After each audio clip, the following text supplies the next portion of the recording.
Hi there, students. Smoke and mirrors. Okay, this is an idiom meaning something designed to trick you. Something fraudulent, a fraudulent description, a fraudulent explanation, misdirection. So, for example, the image of the company is just smoke and mirrors. It has this image, but the image is not real. They use magic tricks to give the company this image. It's like the idea of a magician performing a magic trick. Many sales promotions are just smoke and mirrors. They explain things in complex ways which make the product look very cheap and very good value. But in the end, it's just smoke and mirrors. It's fraudulent. It's tricking you. It's designed to deceive you. So, this talks about words or actions that distort the truth and are intended to deceive. The justification he gave me was just smoke and mirrors, like a magic trick to make me believe what he was saying. Let's see, the original magic trick is to project an image onto smoke hanging in the air.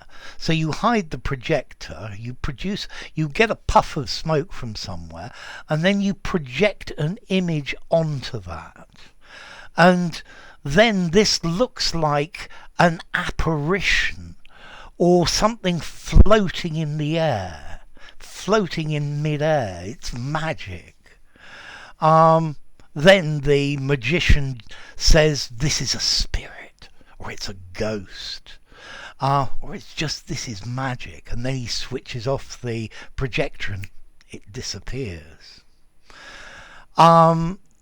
Also, this is a very good magic effect because you can use it in a theatre. You can use it so that a large audience can see it, so they all see the same thing and they all think that's incredible magic.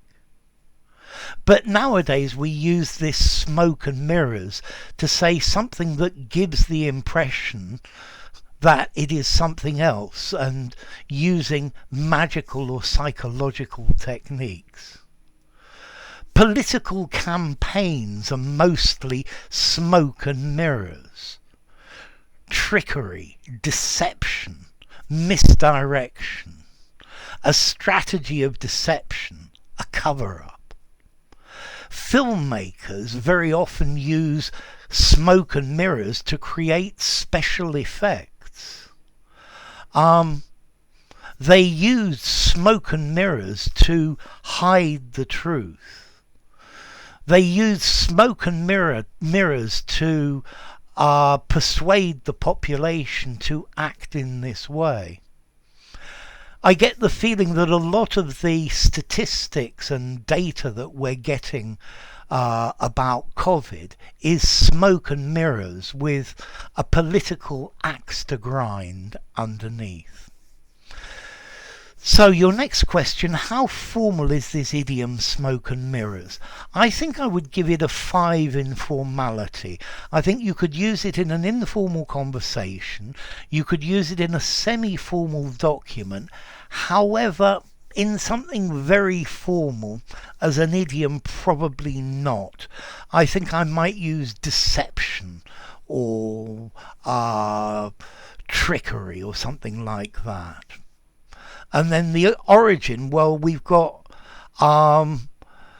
smoken from German, which means to emit smoke, and then the Latin word mirare gives us mirror, mirare, to look at. So smoke and mirrors. So I hope the content of this channel is actually something more tangible than just smoke and mirrors. If you enjoyed the video, give it a rating, subscribe to my channel, and I'll see you soon. Bye for now. Smoke and mirrors.